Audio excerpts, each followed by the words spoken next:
Have you ever wondered why that package you ordered is taking forever to arrive? Or why the shelves at your local store are sometimes empty? Well, the answer is probably hiding out in the open ocean, in what's become a massive, invisible traffic jam. Today, we're going to untangle the mess of global port congestion and see how it impacts, well, pretty much everything you buy. Seriously, we've all been there, right? You go to the store, and the one thing you desperately need is just not there. Or you're glued to that tracking page, watching your package sit in some mysterious location for days on end. It's super frustrating, and the reason is usually way bigger than just a simple mix-up at a warehouse. The real problem is this. There is a colossal, slow-moving traffic jam of container ships just sitting outside the world's biggest ports. They're all lined up, just waiting for their turn to pull in and unload. It is a bottleneck on a truly global scale. And the wait times? They're just staggering. Get this, 6.2 days. In mid-2023, that was the average time a single ship had to wait at one of the world's top ports. Just think about that for a second. Almost an entire week just floating there before you can even start to unload. Now, multiply that by thousands of ships, all in the same queue. So what on earth is causing this massive global gridlock? Well, this isn't a problem with one single, simple cause. Not at all. Instead, what we're seeing is what happens when a huge surge in demand collides with a whole series of major global disruptions. You can really think of it as a perfect storm brewing on the high seas. So the foundation of this whole issue is actually pretty simple. We're shipping more stuff around the planet than ever before. The sheer volume of goods circling the globe has put an unbelievable amount of strain on ports, on ships, and on infrastructure that was really built for a totally different era. Let me put some numbers to that for you. Okay, so back in 2011, global ports handled about 593 million of these standard metal boxes you see on ships and trucks. They're called TEUs, and you can kind of think of them as the standard Lego brick of global trade. Now, back then, 593 million was a massive number. But believe me, that was just the beginning. Fast forward just one decade to 2021, and that number had absolutely exploded to 851 million. This incredible growth has stretched the entire global shipping system to its absolute limit, making it incredibly fragile. And now, that very fragile system is getting hammered by four major disruptive forces, one right after the other. The first of these forces is geopolitics. You know, conflicts and political tensions happening in one corner of the world can have immediate, dramatic effects on shipping routes thousands of miles away. A perfect and very current example is what's going on in the Red Sea. And this just illustrates the problem perfectly.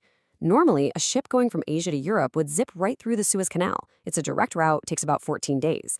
But because of attacks in the region, ships are now being forced to take the long, long way around Africa's Cape of Good Hope. That one change adds around 10 extra days to the journey, burns a ton of extra fuel, and effectively just removes a huge chunk of shipping capacity from the entire system. All right, let's move to the next factor, and you can see how this stuff just builds. Climate. Extreme weather and major environmental changes are creating brand new bottlenecks in critical waterways that, for over a century, have been totally reliable. Case in point, the Panama Canal. A really severe drought there has caused record low water levels. And what does that mean? It means fewer ships can pass through each day. And the really massive ships that carry most of our goods, they can't get through at all because they sit too deep in the water. So this one climate event is backing up traffic across both the Pacific and the Atlantic Oceans. It's wild. The third force is just the sheer unpredictability of it all, accidents. Our global supply chain is so tightly wound now that a single isolated event can trigger this cascade of delays that ripples all around the world. I mean, just think about the last few years. The COVID-19 pandemic created huge labor shortages at ports everywhere. Then, in 2021, one ship, the Ever Given, gets stuck sideways in the Suez Canal and blocks billions of dollars of trade per day. And then more recently, that tragic bridge collapse in Baltimore instantly shut down one of the busiest ports on the entire U.S. East Coast. Each one of these events is like a body blow to an already stressed system. So this is the really crucial point. All of these huge shocks, the geopolitics, the climate, the accidents, they're all hitting a system that already had deep underlying problems. The fourth force isn't sudden or dramatic. It's the chronic, long-term weakness in the infrastructure of the ports themselves. Honestly, the cracks have been showing for years, and it's a direct result of decades of underinvestment. Many ports are just living in the past, with infrastructure that was never designed to handle today's gigantic ships. They're struggling with outdated equipment, low productivity, and they get shut down all the time by labor strikes. And maybe most importantly, the connection between the port and the inland network, the trucks and the trains, is often a slow, inefficient mess, creating these huge backlogs of containers with literally nowhere to go. Okay, so we have this massive traffic jam caused by a perfect storm of factors. But so what? Why does a ship waiting off the coast of Los Angeles or Shanghai actually matter to you? Well, it sets off a powerful domino effect that reaches all the way to your local neighborhood. Let's just trace this chain reaction. It all starts with that port congestion. The ships are just stuck waiting. That means raw materials, things like microchips or textiles, they don't get to the factories on time. And without those materials, guess what? Production lines are forced to stop. And when production stops, the finished products we all want to buy never make it to the store shelves. It's a simple and pretty brutal sequence of events. This quote just really gets to the heart of it. These delays, they're not just some minor inconvenience. They have very real financial consequences that ripple through the entire economy, and eventually they land right on us, the consumers, in the form of higher prices.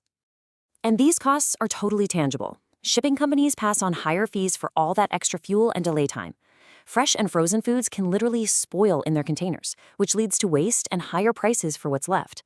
Seasonal items, think summer clothes or holiday decorations, might arrive after the season is already over, making them pretty much worthless.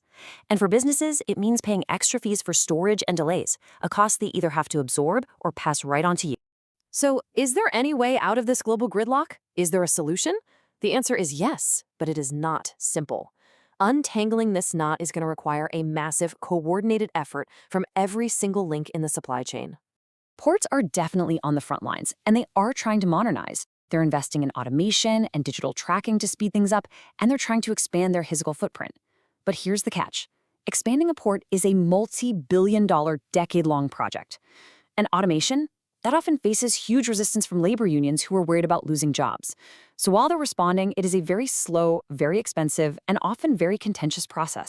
The shipping companies themselves are also getting smarter about this. They're using AI to plan more flexible routes, and they're actively rerouting ships to avoid the worst congestion. It's a tactic called port skipping. But even that has its own knock-on effects, sometimes overwhelming smaller, unprepared ports with a sudden flood of traffic. So it's a clever patch, for sure, but it's not a permanent fix for the underlying strain on the system. Ultimately, the key takeaway here is that there is no single silver bullet. A port can't solve this alone, and neither can a shipping company.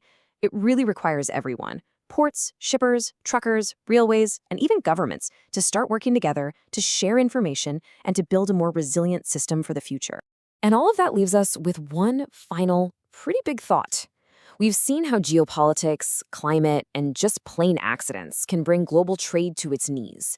In a world that is this interconnected, the question isn't if the next shock will happen, but what it will be and where that next breaking point is hiding.